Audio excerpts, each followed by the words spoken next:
2019 is likely to be a huge year for Marvel movies. Not only will we get to see Captain Marvel's debut, Spider-Man's return, and the resolution of the Infinity Saga, and the promise of an entirely new era for the MCU, but we'll also get confirmation of the Disney-Fox deal that will bring some of Marvel's biggest brands back to their parent company. That's our general overview, but Marvel have been so focused on the third and fourth Avengers movies, and the films linked to them most closely, that the studio has been uncharacteristically tight-lipped on the longer-term plans. We know there are sequels for Spider-Man Far From Home, Black Panther, Doctor Strange, and Guardians of the Galaxy coming, and a long-gestating Black Widow standalone, but other than that, there's little in the way of confirmed movies. That's going to change as soon as Avengers 4 hits screens, with Far From Home's release and the start of the fourth phase likely to herald a raft of announcements for what's coming next. And though it's all speculation for now, we can probably expect some of these heavily hinted movies to be in the mix.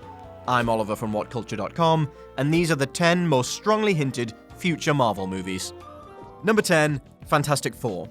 We know that Marvel's first family are heading back to their parent company, barring any unforeseen last-minute twists in the tale of the Disney-Fox buyout, and according to some pretty big hints since that deal was first announced, Marvel would actively look to bring the Fantastic Four into the MCU, rather than reboot them as another standalone. They're the crown jewels of the Marvel Cinematic Universe, even with 2 failed film franchises, and the idea of them sitting inactive while Marvel Studios have the rights is just impossible. It's a matter of when, not if. Now, Marvel need to nail the correct tone without getting too gritty or too goofy, the 2 things that messed up the Fox iterations, while using the comic book arm of the company to bring the team back to the forefront of readers' imaginations. Crucially, they need to hire someone like Brad Bird, Phil Lord and Chris Miller, or Matthew Vaughn, who could marry nostalgia with heart. Also, nailing the cast is obviously a must.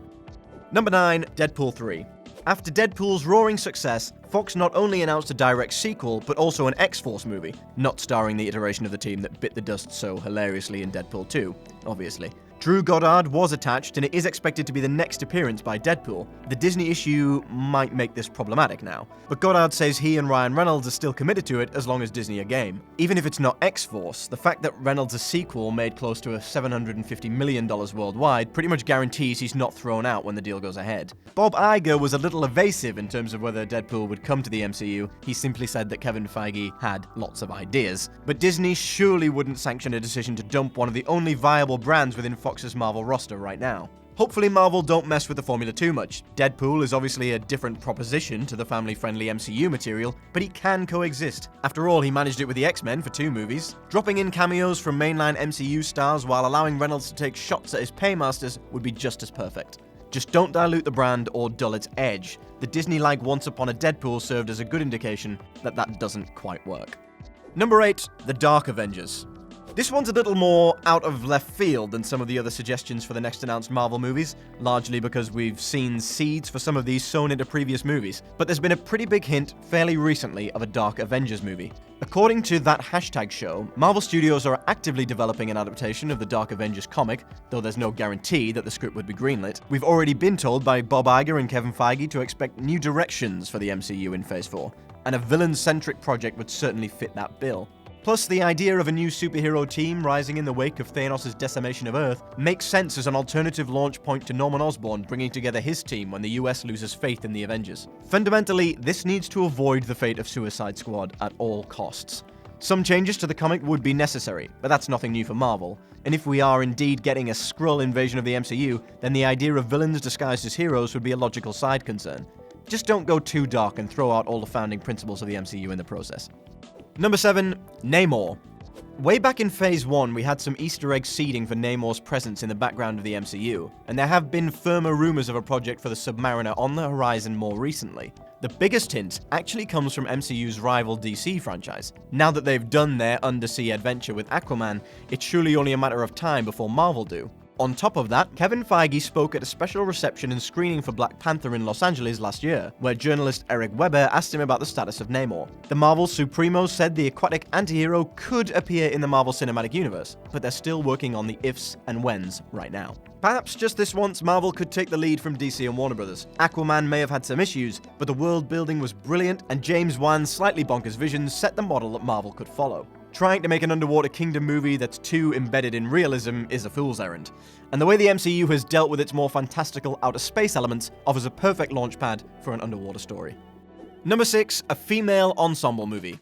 After Captain Marvel's introduction and the new Black Widow movie, Marvel will be looking for more female-centric projects to prove they weren't merely hitting quotas. Luckily for them, in the wake of her appearance in Thor Ragnarok, Tessa Thompson is rumored to have pitched an all-female MCU movie to Kevin Feige, alongside fellow Marvel stars Brie Larson, Zoe Saldana, Scarlett Johansson, Pom Klementieff, and Karen Gillan. Feige was reportedly very enthusiastic, and so too was Black Panther director Ryan Coogler, who threw his hat into the ring to direct. We have to hope Marvel don't simply brand it as a Female Avengers property. Even with the appeal of that sort of umbrella, it would be a little tokenistic. Better to focus on a major storyline from the comics as a route in for established fans. The same way Civil War, Age of Ultron, and Ragnarok were used as more of a jumping-off point for the movie adaptations.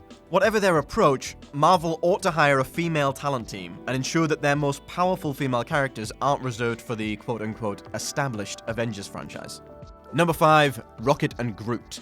James Gunn's removal from his position with Marvel Studios might well have changed the shape of Phase 4 and the studio's plans to expand their cosmic focus, but there's no reason to think some of those plans might not survive the transition. Gunn has been credited with expanding these cosmic stories by spinning off some of his Guardians characters, and Vin Diesel revealed that the director was keen to make one dedicated to Rocket and Groot. Quote, James Gunn has always wanted a Rocket and Groot movie, and I know that Disney is very much into being successful, and the most successful poster in Disney's future is the poster that has Groot versus Hulk. The world cannot wait to see it. Gunn also told fans during a Q&A session that he would be exploring Rocket's origin in a future movie, which seems to suggest a spin-off was under consideration at least. A prequel explaining how Rocket came to be and then exploring his fledgling relationship with Groot would be a great outer space buddy movie, as long as Marvel hired someone like Gunn, or even better, let Miller and Lord make the solo movie they should have made for Lucasfilm. It could be a really great movie.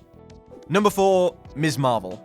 Even long before Captain Marvel was brought into the MCU, another character sharing her name was being pushed as a potential future star. After Captain Marvel was announced, Kevin Feige was quick to confirm that Marvel Studios were already planning for Ms. Marvel's introduction, though inevitably he was a little guarded on the details. We know Marvel are looking for more female-centric properties, so this would make sense. It would be great to think that Marvel might be looking to seed either a Champions or a Young Avengers film project, so having Ms. Marvel set up would be a great start. Also, making sure that the titular hero isn't introduced as a sort of sidekick would be a smart move. We're already looking at Captain America's future possibilities being somewhat undermined by the way Bucky and Falcon have been treated in their MCU movies, and anything like that approach, or even the faintest whiff of her being a replacement character, would be needlessly reductive. Number 3, Nova. A Nova movie has been one of Marvel's most rumored projects for years now, and at one point James Gunn was very keen to have the intergalactic hero play a role in the Guardians of the Galaxy. That intent was shot down, which would seem to suggest that Marvel have other plans for him. Indeed, in April 2018, Kevin Feige said that a Nova movie has, quote, immediate potential for the studio, and hinted he may show up sooner than expected. With his people and homeland decimated by Thanos before the events of Infinity War, his origin story is already built into the MCU, so it would be strange not to see that explored any further. Our dream casting for this is Nathan Fillion. Even if he plays the original Nova who passes on his powers and the lore of his people to a human, he needs to be involved. It may sound a little similar to both Captain Marvel's origin, Green Lantern, and Shazam somewhat, but it's still the story they should go for, and seeding it out of Infinity War's decimation of Xandar is an easy in point. Number 2, X-Men.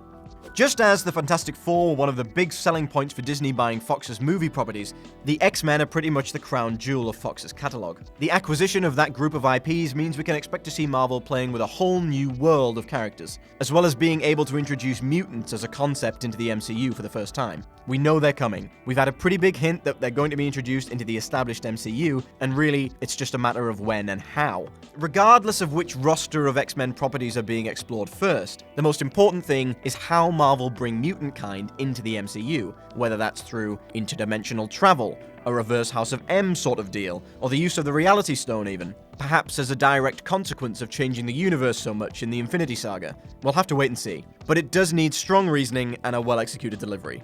It would seem like a wasted opportunity if Marvel were drawn to the same hierarchy of characters as Fox were.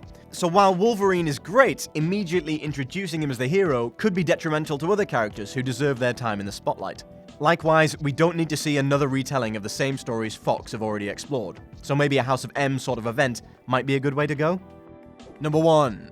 Shh, it's a secret invasion. The Skrulls are already a part of the MCU, and we'll see exactly how they factor into things when Captain Marvel debuts later this year.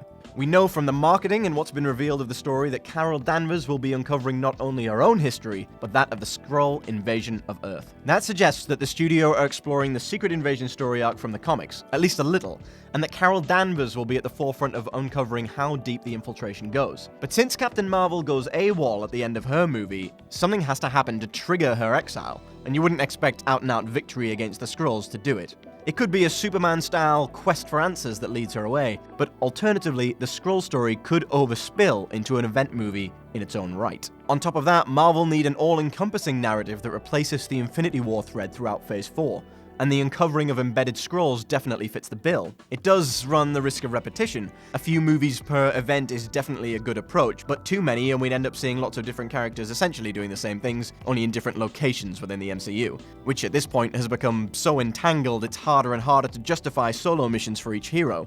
Other than that, channeling the same sense of paranoia that the Winter Soldier dabbled in would be a great approach. The original "Who Can You Trust" tagline from the comics lends itself to that wonderfully. Which of these movies would you most like to see in the MCU? Share your reactions below in the comments thread.